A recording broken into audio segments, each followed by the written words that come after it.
guys, today I'm going to be reading Becoming Brianna, Part 10, so let's get started. Now, all that the Eternal has spoken we will do.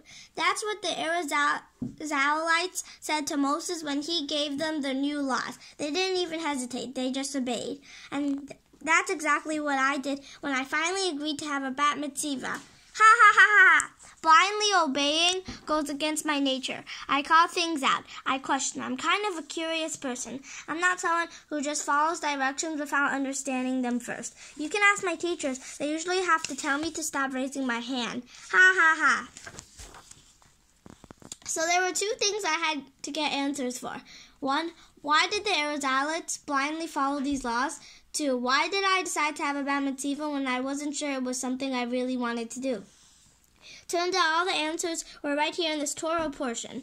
There's a story I once read about a basketball coach whose team was down by a whole bunch of points. They were demoralized and felt like giving up. But the coach gave his players a pep talk. He said that each of the competing players was a superstar, but that they were only out for themselves. He said that the way to beat him was to look out for each other and play as a team. So his team played with total cooperation, and soon the game was tied. In the end, one player wanted to make the final winning shot and be a hero, but he remembered his coach's word and passed the ball to his teammate, who had a better chance of making the shot. And guess what? Yep, they won. Shoop. And they were superstars as a team. When the Israelites received the laws at Mount Sinai, they stood together with a feeling of unity. It's this unity that I think compelled them to obey the laws without hesitation. They were in it together. Luckily, it turned out they were told to do good things. They were told to respect each other and look out for each other, to be a community. I know what that means. This year, I really learned the meaning of community, friendship, and family. I know who has my back and who doesn't, and I know why I'm up here now. Sometimes you just have to agree to things and then figure out why later. Sometimes you just have to take a leap of faith. Yeah, that sure goes against my nature, but I did it when I joined a talent show. I made a new friend out of it. I did it when I made up with my BFF after a fight. Something I was very stubborn about. Giggle. Some of this leap of faith stuff didn't work out so well, but most did. I did it when my dad encouraged me to brain dump this speech and figure out the meaning after. I've never brain dumped anything. Ha ha. But mostly, I took a leap of faith when I agreed to have a bat mitzvah, and I found a new community here. One that had my mom's back when she needed it. One that welcomes people of all faiths to take part in this day. One that even accepts you when you're not sure you will always believe in it. For the first time, I feel like part of a team, and my entire team is here today. Oh, and by the way, everyone knows what my favorite food is, right? Pizza! Well, just think of a community like this. Bread, cheese, and tomato sauce are all okay by themselves, but they're so much better as they become one. Yum. Thanks, everyone, for being here while I take this leap of faith. You're my favorite pizza ingredients. Ha, ha, ha, ha, ha.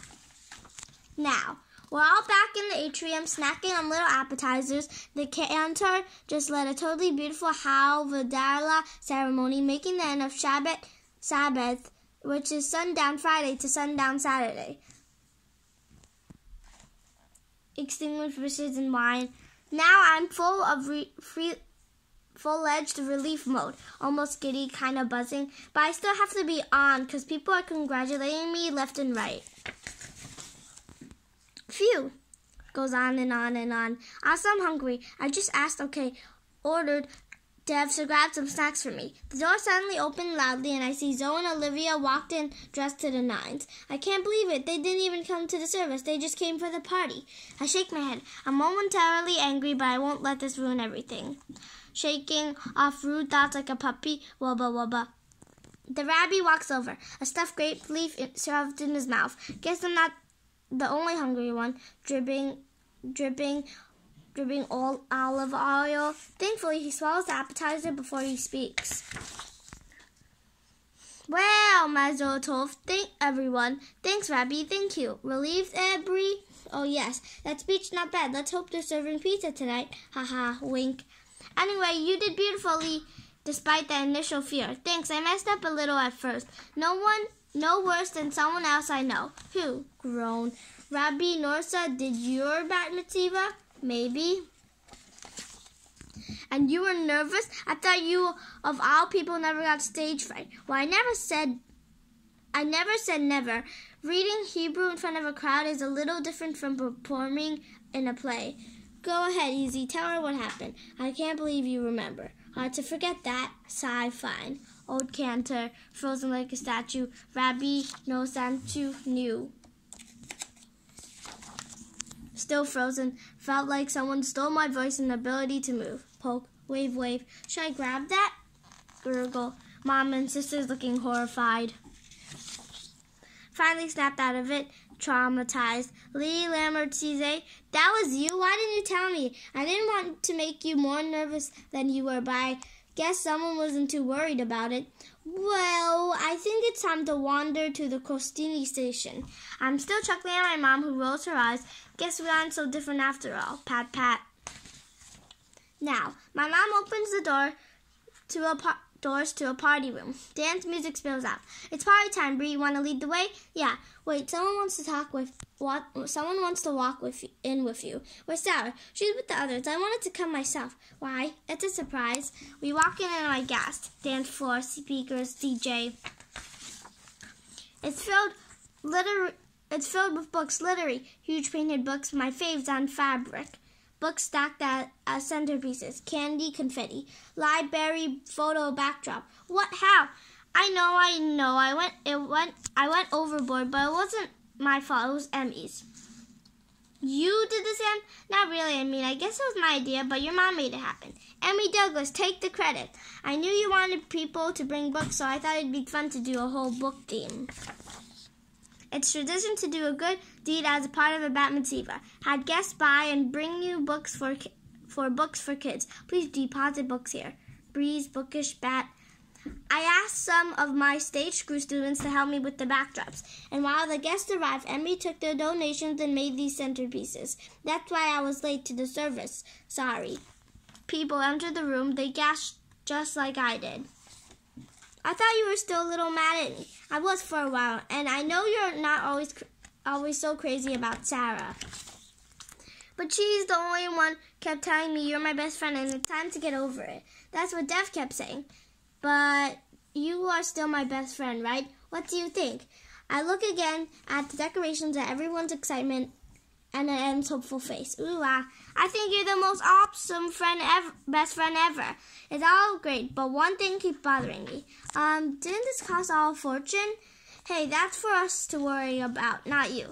It's okay, honey. It's a simple Italian buffet and bare bones DJ.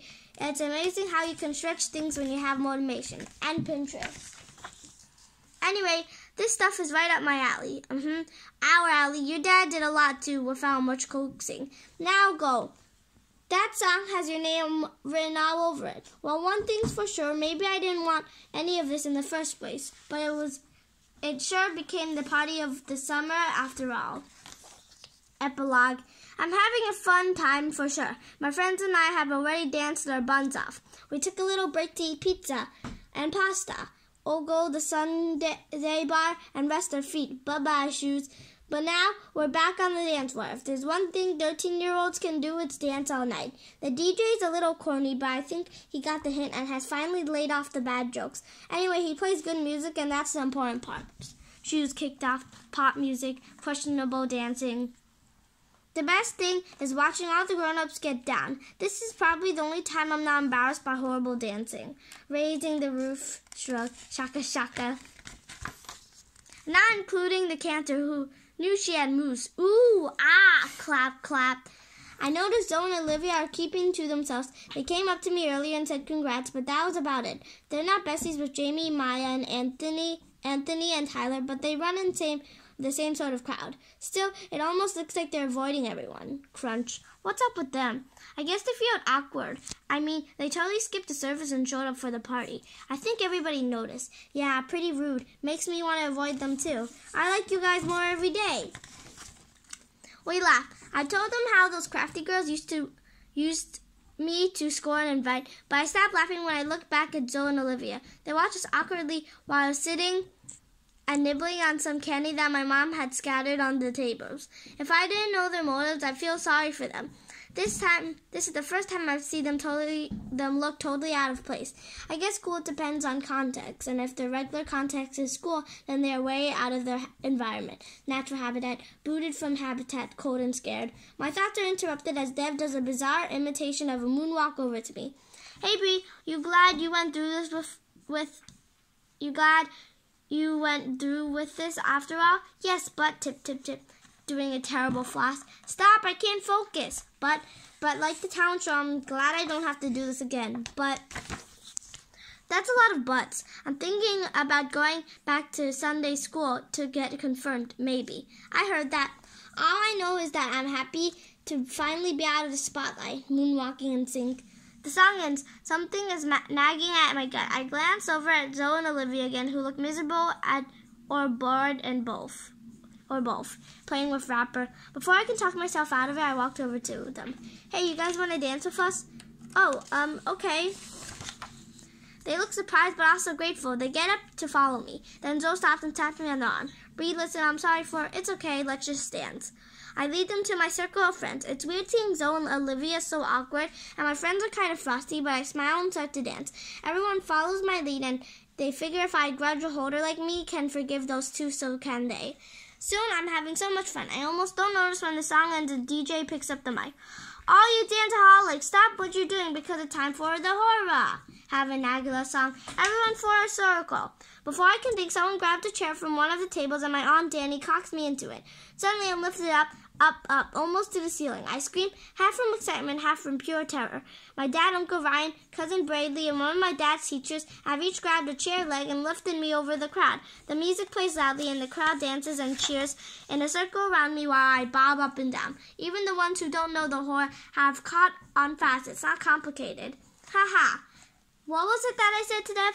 All I know is that I'm happy to finally be out of the spotlight. Me and my big mouth. The end. So this is the end of the book. I hope you enjoyed my video. Please subscribe to our channel. Bye!